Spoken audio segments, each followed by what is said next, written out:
கர்த்தருக்குள் பிரியமானவர்களே, மே 27 எலஞ்சி வைட் அம்மையார் அவர்களுடைய மாரநாத்தா புத்தகம், பக்கம் 293. இன்றைய தியானத்திற்காக தெரிந்து கொள்ளப்பட்ட தலைப்பானது எல்லாவற்றையும் சோதித்து பாருங்கள்.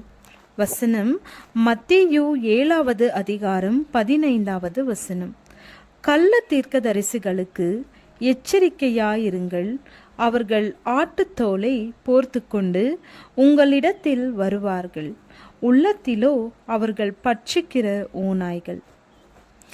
தேவனுடைய அருட்செயலால் ஊழியத்தின் ஆரம்ப நாட்களிலிருந்தே, அதாவது 1843 1844 ஆண்டுகளிலிருந்து தேவனுடைய பணியில் ஒரு பங்கு வகிக்கத்தக்கதாக நானும் எனது கணவரும் அழைக்கப்பட்டோம்.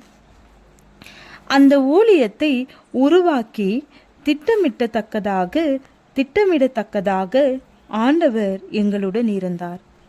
அவருடைய ஜீவனுள்ள செயல் துணைகளின் மூலமாக அவரது திட்டங்களை எங்களுக்காக திறம்பட செய்து கொடுத்தார்.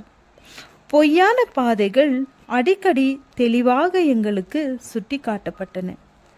நாங்கள் செய்வதற்காக கொடுக்கப்பட்ட வேலையோடு தொடர்புடைய அனைத்து இடர் நிறைந்த முயற்சிகளிலும் உண்மையான பாதுகாப்பான பாதைகள் மிகவும் தெளிவாக விளக்கப்பட்டன.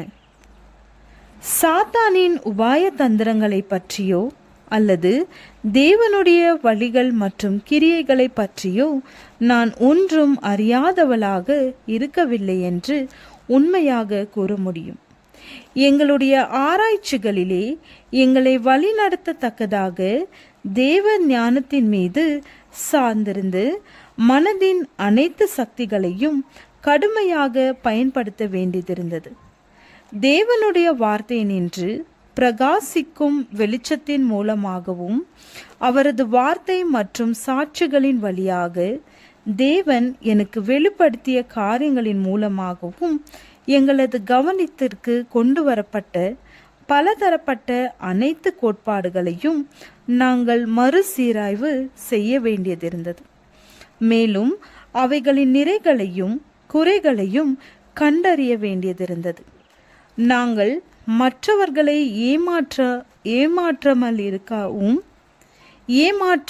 இருக்கவும் அவ்வாறு செய்தோம். எங்களுடைய சித்தத்தையும் வழியையும் தேவனிடத்தில் ஒப்படைத்தோம். அவரது உதவிக்காக மிகவும் ஊக்கமாக மன்றாடி ஜெபித்தோம். அந்த முயற்சி ஒருபோதும் வீணாகிவிடவில்லை. தேவனுடைய ஊழியத்தின் தொடர்போடு கூடிய அநேக ஆண்டுகளில் பெற்ற துயரமான அனுபவங்கள் அனைத்து வகையான பொய்யான இயக்கங்களை பற்றியும் எனக்கு நல்ல அறிமுகம் ஏற்பட செய்தது. அநேக சந்தர்ப்பங்களில் எனக்கு அந்த இடத்திலே நீ செய்ய வேண்டிய வேலை ஒன்று உண்டு, நான் உன்னுடனே இருப்பேன் என்ற தூதோடு நான் பல இடங்களுக்கு அனுப்பப்பட்டேன். அந்த சந்தர்ப்பம் வந்தபோது பொய்யான சொப்பனங்களையும் தரிசனங்களையும் பெற்றவர்களுக்கு கொடுக்கும்படியாக ஆண்டவர் என்னிடத்தில் ஒரு தூதை கொடுத்தார்.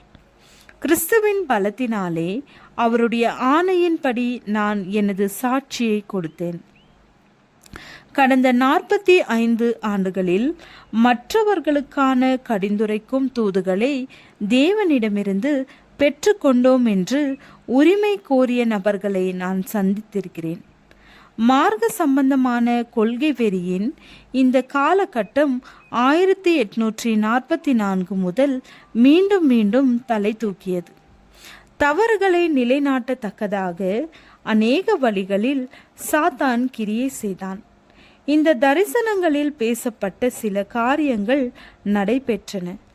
ஆனால் கிறிஸ்துவின் வருகையின் நேரம் பற்றின காரியம், கிருபையின் கால முடிவு, நடைபெற வேண்டிய சம்பவங்கள் ஆகியவை முற்றிலுமாக பொய்யென்று நிரூபிக்கப்பட்டது. ஆதலால் நீங்கள் கேட்கிற விதத்தை குறித்து கவனியுங்கள். இது கிறிஸ்து கொடுக்கும் எச்சரிப்பாகும். மிக கவனமாக சோதித்து பாருங்கள். எல்லாவற்றையும் சோதித்து பார்த்து நலமானதை பிடித்து கொள்ளுங்கள். இது தேவன் கொடுக்கும் ஆலோசனையாகும். நாம் இதை கவனிப்போமா? ஜெபம். ஆண்டவரே, திராட்சை செடியின் கொடிகளைப் போல நாங்கள் உம்மில் வளர கிருபை செய்யும். ஆமென்.